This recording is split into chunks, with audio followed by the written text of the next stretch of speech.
I don't work here, lady. Title, that's why you work in a gas station, except I don't. This happened to my husband recently. He went inside the gas station to grab some snacks while I waited in the car. I saw this lady walk in after him, and a few minutes later, he walked out and got back in the car. While he got himself situated, the lady walked back out and he glared at her. Man, I can't stand people like that, he said, gesturing to her. I asked him what happened. He said that while he was browsing the snacks, the lady came in all loud yelling, "Excuse me, excuse me." Apparently, she was looking for the attendant who had momentarily disappeared. Well then, she turned to my husband and says, "Excuse me, I need some help." He looks up confused and points to himself asking, "Me?" And she says nastily, "Obviously, damn, so stupid, that's why you work in a gas station." At that point, the gas attendant returned and quite obviously heard her. My husband was pissed because not only was she wrong, he didn't work there, but she had the nerve to belittle someone's profession right where they could hear her. So he gives her a disdainful look and tells her, "First of all, I don't work here. Obviously, I'm a customer," indicating his snacks. "Second, you need to learn some manners and be patient." Then he walks up to the counter to purchase his snacks, giving the attendant an apologetic look. As he's leaving, he sneers at the lady and then walks past her to the door. He said she had the grace to look embarrassed. I made a face when he told me the story, and then we both looked up at her through the windshield. She saw us looking at her and likely knew we were talking about her, so she quickly walked off looking shamefaced and went to pump her gas. The audacity of some people is unbelievable. Unfortunately for her, she messed with the wrong one that day. Hopefully, she takes his advice and learns some manners. Ooh, bun-buns. What a spicy little encounter at the gas station. This lady just rolled in, ready to spray her entitled attitude all over the place. And guess who happened to be on the receiving end? But instead of getting the clueless employee she was hoping to push around, she met her match with hubby here. I mean, talk about a bunny hopping into a lion's den without realizing who she's messing with. The fact that she had the audacity to belittle someone for what she assumed was their job right in front of them, no less, is some next level rudeness. She got a taste of her own sass and then some. Honestly, let's give a round of applause to the husband for keeping it cool and classy, but still delivering the perfect verbal smackdown. It's bad enough she was loud and obnoxious, but throwing in an unnecessary insult. Who does she think she is? It's as if she woke up that morning and chose maximum rudeness as her aesthetic. And the best part, she didn't just get shut down, she had to walk away with her tail tucked, knowing everyone in that station witnessed her embarrassment. Maybe next time she'll think twice before stomping in and assuming every person browsing the snack aisle is at her beck and call. But it makes you wonder what's going on in people's lives that they feel the need to behave like this. So, fellow bunnies, what's the most audacious public tantrum or entitlement you've witnessed? Spill the tea in the comments. Hopping to the second tale. This one is from Am I the A-hole? Title, Am I the A-hole for creating a safe account for my wife? I, 38 male, and my wife Eve, 33 female, have been together for 4 years. 8 months ago, our twins were born, and Eve decided to stay home with them. Her decision, not mine. For some context, I grew up in a wealthy family, while Eve did not. Her mother, a single mom, was loving, but had to work a lot, which influenced Eve's decision to stay home with our children. Now, I grew up with incredibly loving parents until I was 12. Everything changed when my dad was in a car accident that drastically altered him. He became angry, constantly yelled, and even started cheating on my mom. When I asked my mom why she didn't leave him, she explained that she couldn't afford to give us, 3 kids, the same lifestyle, gated community, private schools, etc. So she stayed with him until he passed away a few years later. Because of this, when my wife and I got married, I opened a separate account for her and one of our children. My intention was that if, for any reason, I changed or became difficult to live with like my dad, Eve wouldn't feel trapped or pressured to stay. Every month, I deposited a percentage of my income into these accounts. Both accounts are now approaching 6 figures, with the kids' accounts having a bit more. Here's where things get complicated. A few weeks ago, we went on vacation and I left my sister house sitting. For some reason, she went through my office and found the paperwork of these accounts. I hadn't told my wife about them yet because she's proud and doesn't like receiving big financial gifts, so I was trying to figure out how to bring it up without upsetting her. Well, my sister told my mom, and they both confronted me. My mom was angry because I didn't give her money for an upcoming surgery. She doesn't actually need the money as she inherited from my dad, and we already help her financially. I explained that I created the accounts to prevent my wife from going through what my mom did, but both my mom and younger sister seem to forget that part. The only person who's on my side is my older sister. Now my wife is upset and says she doesn't want the money, that I should give it all to our kids or my mom. So, am I the a-hole for trying to protect my wife and family in this way? Alright, bun-buns.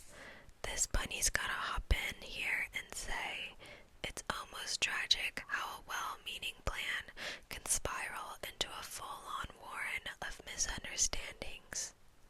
Here's a guy who saw a painful family history and took steps to avoid that pain in his own home, only to end up in the middle of a total fur-flying drama. Honestly, it's wild that his mom, who went through exactly the situation he's trying to prevent, would be so quick to pounce on him for making sure his wife wouldn't feel trapped like she did. Sure, the secrecy might have added some sting, but his intentions were nothing but solid. His wife may need a bit of time to process, but she should recognize the love and foresight that went into his plan.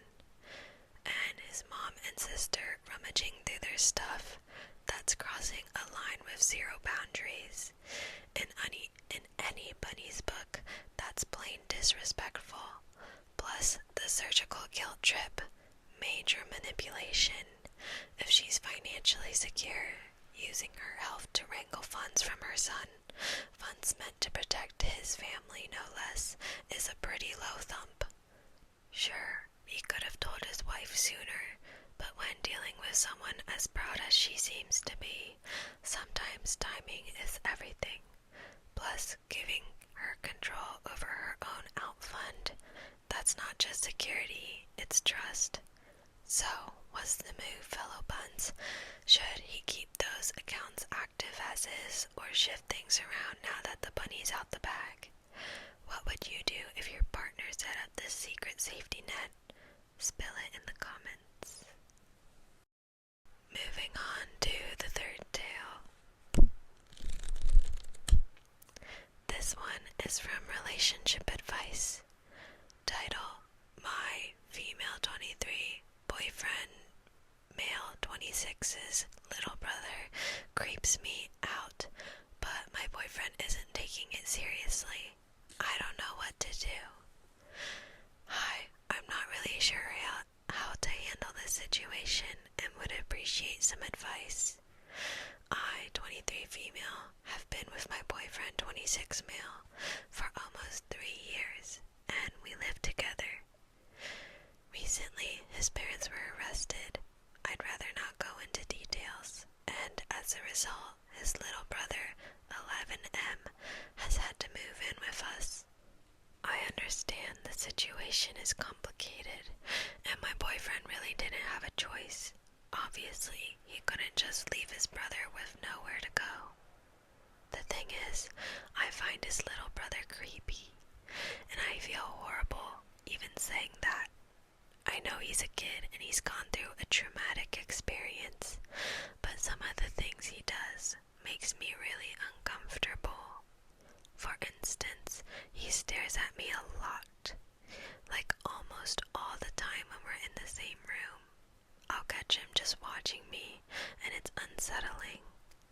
He also has this habit of walking into our bedroom without knocking, especially when my boyfriend is out. I've told him multiple times that he needs to knock, but he either ignores it or just doesn't care. He will shower and use the bathroom with the door wide open, clearly so everyone can see him when walking past, even though I have told him he needs to keep the door closed when he's in there. One time, I had just gotten out of the shower and was in my towel when I walked into the bedroom, and he was just standing there, staring at me. I asked him what he was doing, and he didn't even answer, just kept staring before finally walking away. I brought this up to my boyfriend, but he brushed it off, saying his brother is probably just adjusting to everything and doesn't mean any harm. I lent him my laptop because he said he needed it for homework, and when I got it back, it was completely filled with porn. Like he had downloaded porn. It was in the search history. I told my boyfriend he needed to speak with him, but my boyfriend says it's normal for a boy his age. He just told me to clear the search history and delete what he downloaded, but he is not being normal. He is weirding me out, and I feel bad even saying it. I get that this kid is dealing with a lot. Losing his parents like that is traumatic, but at the same time, I feel like my feelings are being dismissed. My boyfriend says I'm overreacting, but I honestly feel really uncomfortable in my own home now. I even find myself avoiding being alone with his brother because it just feels weird. I don't know if I'm overreacting, like, I understand giving some leeway because of everything that's happened in his life, but he's really weirding me out. Any advice on how to handle this would be appreciated. Oh, honey, no bunny should be feeling like a stranger in her own warren. First off, it's totally understandable that this situation is weighing heavy on her, but her boyfriend shrugging it off like it's normal is not okay. Sure, little brother's been through a lot, and it's natural to act out or behave a little awkwardly after trauma, but the staring, walking into rooms uninvited, and blatantly ignoring boundaries, that's far past the awkward line. And if her boyfriend thinks he's helping by dismissing her feelings, he's only making the situation worse. Ignoring it isn't supportive. It's leaving her in an uncomfortable burrow without a clear path forward. Honestly, this whole boys will be boys approach is so tiring. The kid may be dealing with trauma, but he also needs clear boundaries to feel secure in a new home. Everyone's adjusting, and setting some structure could really help all three of them feel more at ease.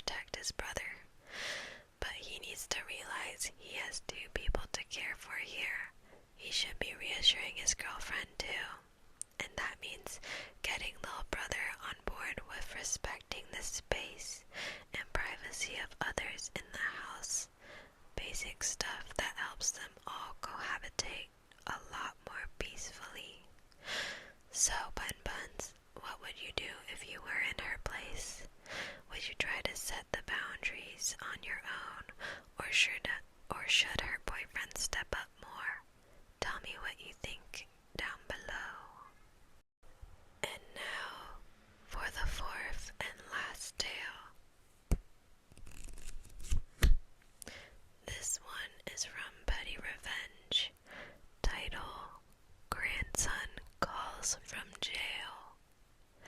About twice a year for the past 7 years, I get a phone call from my grandson in jail.